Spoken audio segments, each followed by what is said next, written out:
গতকালের দিনটা এমন হবে ভাবতেও পারিনি। আরে না না, বিয়ের পর বাকি সব অনুষ্ঠানের মতো জীবনের সবচেয়ে স্পেশাল দিন মানে আমার জন্মদিনটাও দারুণ কেটেছে। সবাই এত কিছু ভেবেছে আমার জন্য, এটাই আমার কাছে অনেক বড় পাওয়া। প্রথমেই আগের দিন সকালে দিদিভাই সারপ্রাইজ দিতে এসেছিল। তারপরেই রাত 12টার পর সবাই কেক নিয়ে উপস্থিত। এতটা আনন্দ লাস্ট কবে পেয়েছি মনে পড়ছে না।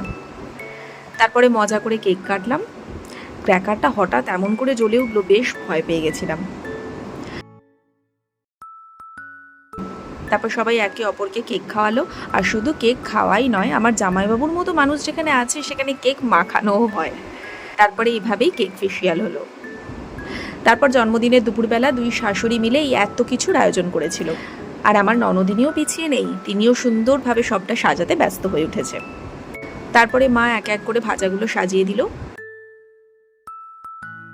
মেনুতে ছিল ভাত, 5 রকমের ভাজা, ঢ্যাঁড়স, কুমড়ো, বেগুন, পটল, আলু ভাজা, বাসন্তী পোলাও, মাছের মাথা দিয়ে মুগের ডাল, বাটা মাছের ঝাল, ভেটকি কালিয়া, সর্ষে পমফ্রেট, মাটন, পায়েস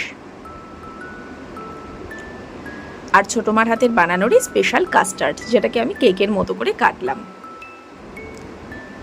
তারপরে মা ছানার পায়েস খাইয়ে আশীর্বাদ করলো।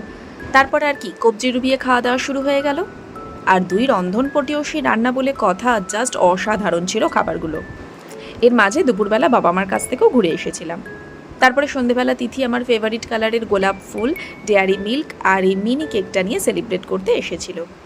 আমরা প্রত্যেক বছরই চেষ্টা করি জানো তো, দুজনের মধ্যে বার্থডেটাকে খুব স্পেশালভাবে সেলিব্রেট করার, কারণ যেহেতু আমাদের দুজনেরই বার্থডে একদম পরপর, মানে আমার 28শে আগস্ট আর ওর 31শে আগস্ট। কেকটা তো আমার খুব পছন্দ হয়েছে। তারপর সেটাকে কেটে নিজেদের মধ্যে একটু টাইম স্পেন্ড করে বাড়ি ফিরে গেলাম।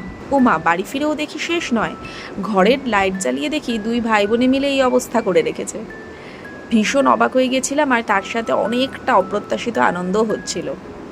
সেই আনন্দটাকে সামলাতে না সামলাতেই দেখলাম আবার একটা কেক নিয়ে ছোটো মা উপস্থিত হলো। আর আমার নিজের নামের কেক আমি অনেক দিন পর কাটলাম। তারপরে আবার নিজেদের মধ্যে সেলিব্রেশন চললো। সত্যি বহু বছর পর আর বিয়ের পর একদম প্রথম বছরের জন্মদিনটা এত ভালো কাটবে ভাবতে পারিনি। তারপরে দেখলাম বরমশাই উপহার দিল, যেটা আমি অনেক দিন ধরেই উইশ লিস্ট করে রেখেছিলাম, আর টাইটানের শোরুমে গিয়েও বহুবার দেখে এসেছি।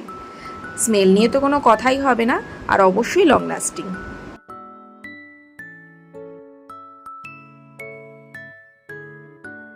যাই হোক, এভাবেই বড়দের আশীর্বাদ আর ছোটদের ভালোবাসা নিয়ে বাকি জীবনটা যাতে কাটাতে পারি এই কামনাই রইল। আর তার সাথে লাগবে তোমাদের সমর্থন আর ভালোবাসা।